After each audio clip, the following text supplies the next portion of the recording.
These are Lie algebras and Lie groups that are contained in the general linear group that I call Markov type Lie algebras or Lie groups. Further details may be found in this article in the Journal of Mathematical Physics in February 1985. And as the print is very small here, I'll read the summary of the general article, although we will not cover everything in the article in these lectures. The general linear group, GLNR, is decomposed into a Markov type Lie group and an abelian scale group. The Markov type Lie group basis is shown to generate all singly stochastic matrices which are continuously connected to the identity when non-negative parameters are used. A basis is found which shows that it in turn contains a Lie subgroup which corresponds to doubly stochastic matrices, which basis over the complex field is shown to give the symmetric group for certain discrete values of the complex parameters. In other words, we're saying that you can even find the symmetric group as a discrete set of pieces in this doubly stochastic group, which in turn is in the stochastic group or the Markov group. The basis for the Markov algebra is shown to be the negative of the corresponding M matrices with property C for non-negative combinations. These stochastic Lie groups are shown to be isomorphic to the affine group and the general linear group in one less dimension. The basis generates transformations with a natural interpretation for physical applications. Okay, so what does this mean? Well, let's start at the beginning and look at a very intuitive approach to what we mean by Markov transformations, and then after that, Markov type Lie groups.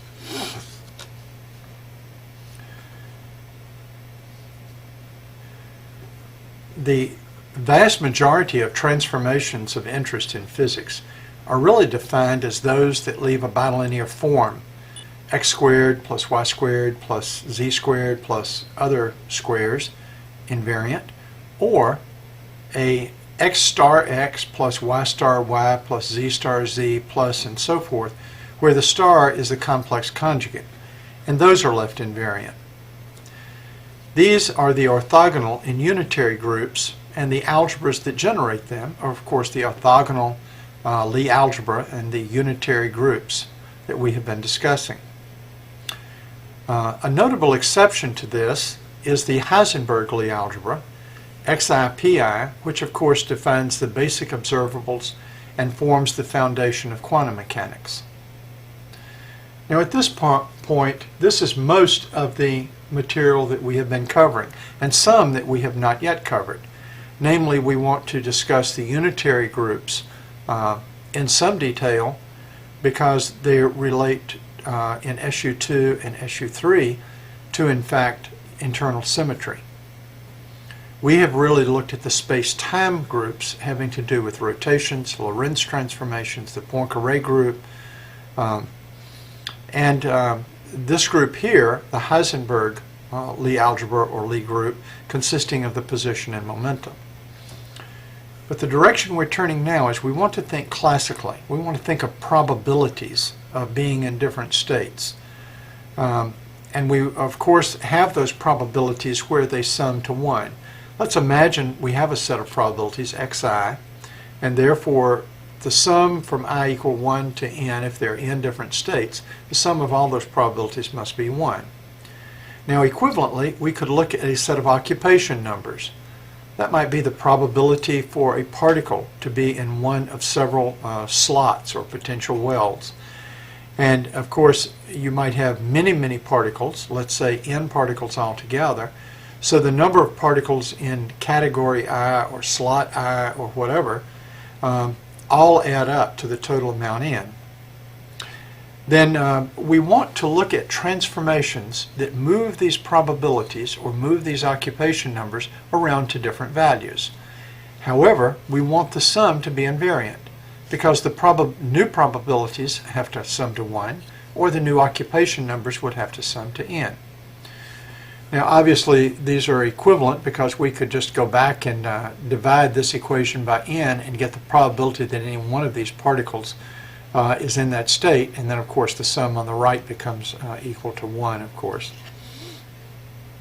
I emphasize again that we're not looking at the invariance of a bilinear form, but the invariance of a linear form.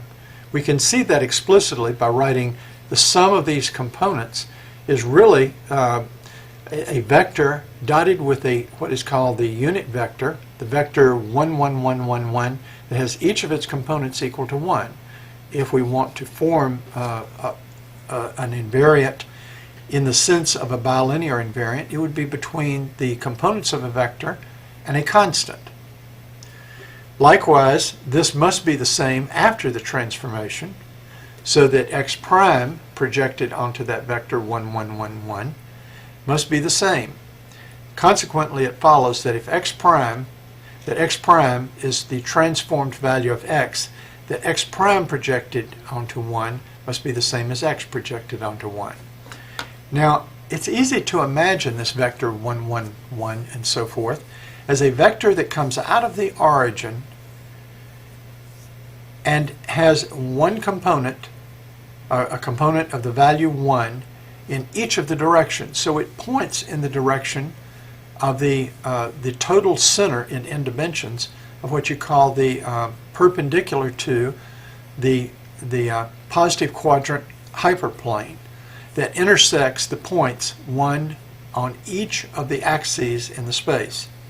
So if you had a three-dimensional space, we could easily imagine, for example, that you would have in those 3 dimensions, you would have a plane that intersected the point 1, 1, and 1, and the vector 1, 1, 1 would be the vector that came straight out of the origin and perpendicular to this hyperplane here.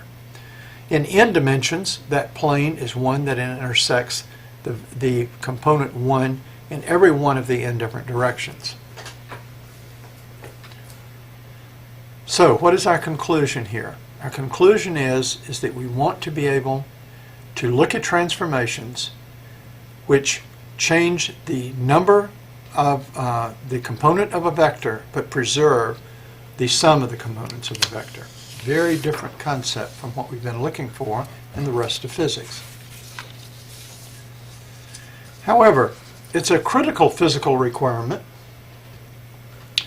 that the probabilities are non-negative. So if we do a regular transformation like a rotation, or Lorentz transformation, or one of the other transformations we're normally familiar with, we will get negative values. And so we must require that these values, xi, are greater than or equal to 0 and less than or equal to 1, both before the transformation, initially, and finally. As far as the occupation numbers go, obviously we could divide both sides of the equation, divide the ni's by n, and then the n divides into n and gives us 1. And rather than occupation numbers, we could look at the probability that any one of those particles is in a state n. So we'd be looking at the same thing. Writing this vector 1 out, we see that this symbolism with a 1 here really means a vector with all of the elements in this row equal to 1. If we had written 1 over here as a ket vector instead of as a bra vector, it would have components 1, 1, 1, 1 written down here.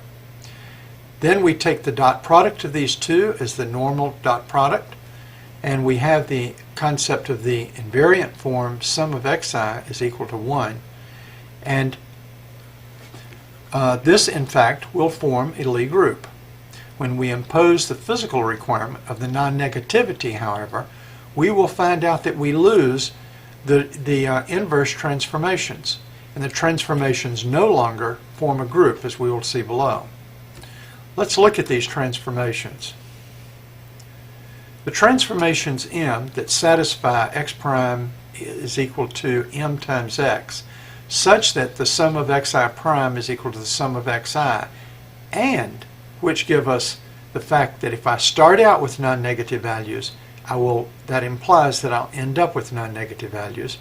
These are called Markov transformations. In fact, we can write this in the following form: since 1x prime is equal to 1mx, which must be equal to 1x, independent of all x, it follows then that 1 must equal to 1 times m. What does that mean? Well, basically what this vector 1 is doing when it multiplies from the left is it sums over all of the elements of a row for any given column. And in matrix form, we can write this as saying that this means that the sum over I of mij has to equal to 1. So the matrices that we want to study are matrices that have sums of all of the different rows for each column equal to 1. So I just simply look at that at each column, add up the numbers, and if it's equal to 1, it's an acceptable matrix. But we will find that there's one more restriction on that.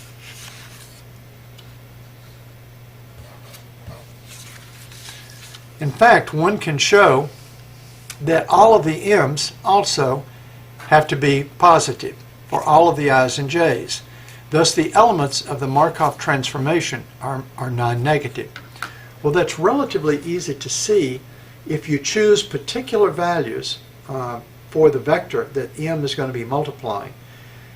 And if m were to have any negative component, it's possible to choose a particular vector which would go into a vector that had a negative value. And so even though the sums would be preserved, the positive definiteness would not be preserved.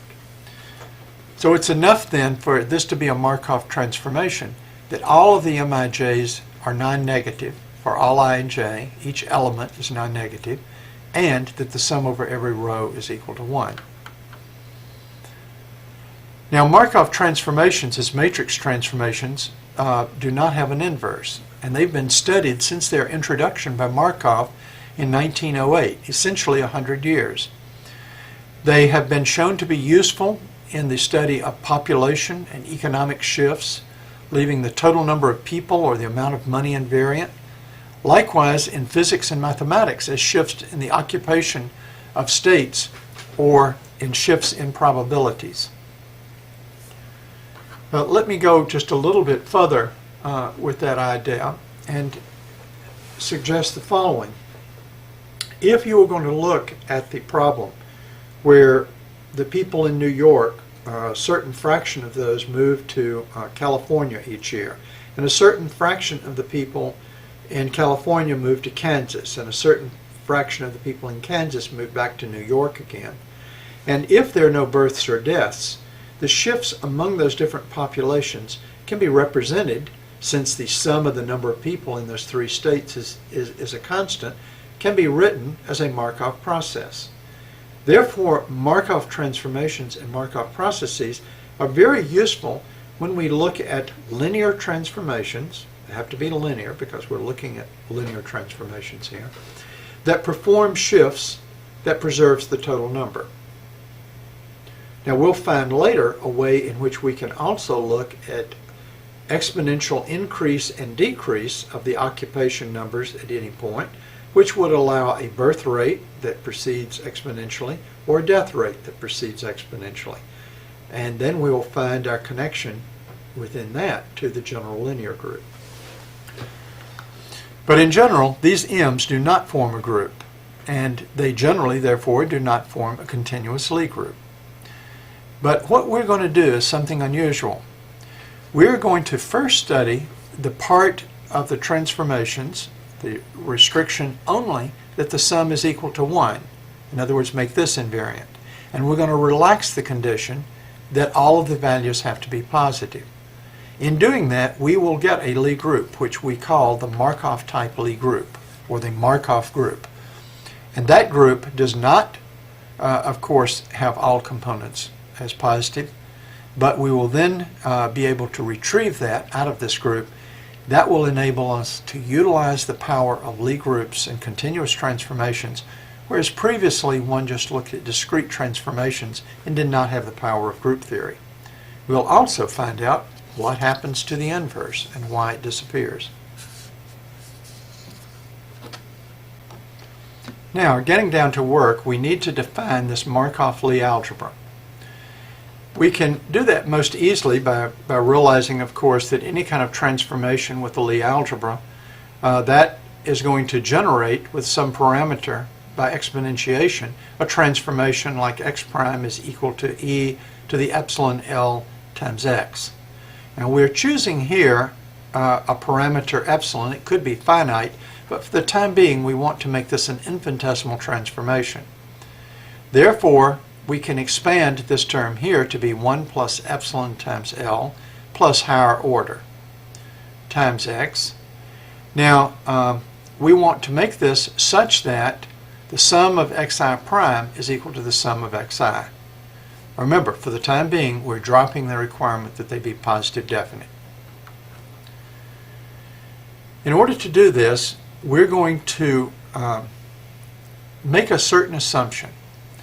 We're going to define L in a way that requires that e to the epsilon L takes a fraction of one component and gives it to the other.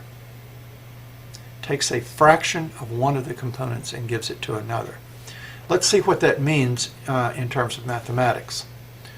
It means that we're going to let x1 prime, drop the primes here, x1 prime is going to be equal to x1 plus epsilon x2, and x2 prime is going to be 1 minus epsilon times x2. Now, how do we do that? Well, we're assuming that the transformation is such that I'm going to take a fraction of x2 and give it to x1. Therefore, that means that I'm going to add to what I had for x1 before some fraction of x2. It would be an infinitesimal fraction.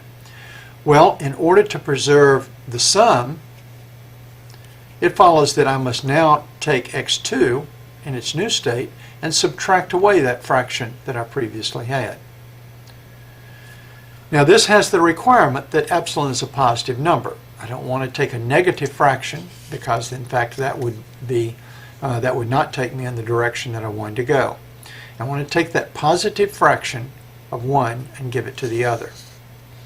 When I do that, you'll see that if I add these two up, x1 prime and x2 prime, that I'll end up with x1 plus epsilon x2 minus epsilon x2, so that cancels, plus x2. So the sum of the initial and the sum of the final remains invariant. We can see that right here. This works because by subtracting a fraction of one component, we never cause a value to become negative. And at the same time, the summation is invariant because we basically, and this is the core thing in everyday life that we say, we rob Peter to pay Paul. In other words, we take away a fraction of one person's money to pay another person, and that defines our transformation. Now, how can we write this infinitesimal transformation? We write that infinitesimal transformation, as we always have with Lie algebras, as the transformation that multiplies epsilon, and that transformation is 0, 1, 0, minus 1. Obviously, there's a similar transformation, L21, that we can write as minus 1, 1, 0, 0. Now, you'll notice our labeling here. We take this 1 that's off diagonal, and it's in the first row in the second column. And therefore, we use that as a definition for L12. This has a plus 1 in the second row, first column, so we call it L21. And that's the reason for that nomenclature.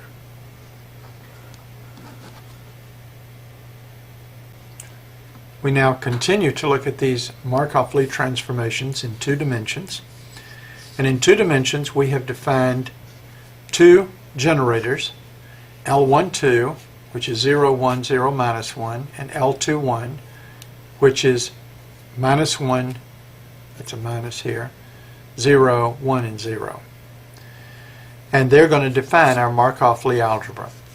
It's very easy to verify the commutation rules between these 2 simple matrices so that L12 with L21 is L12 minus L21. This defines the structure constants of the Lie algebra, and it's very straightforward to show that the Jacobi identity is also satisfied.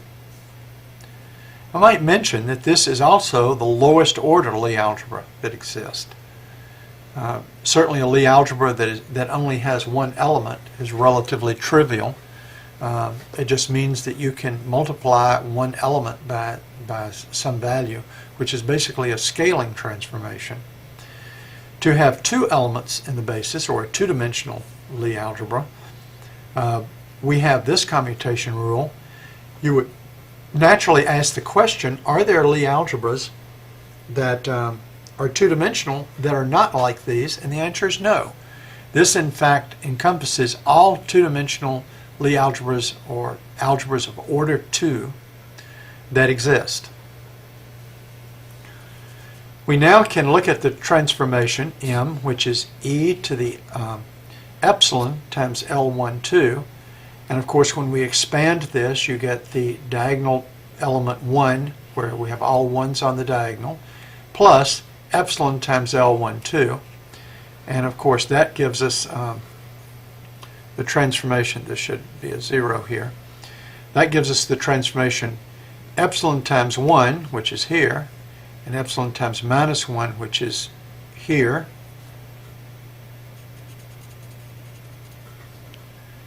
And it is easy to see that that is a Markov transformation for all possible positive epsilon.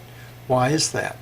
Well, first of all, the transformation is such that the sum of the rows for each column, that'd be 1 plus 0, 0 plus 0, that is equal to 1.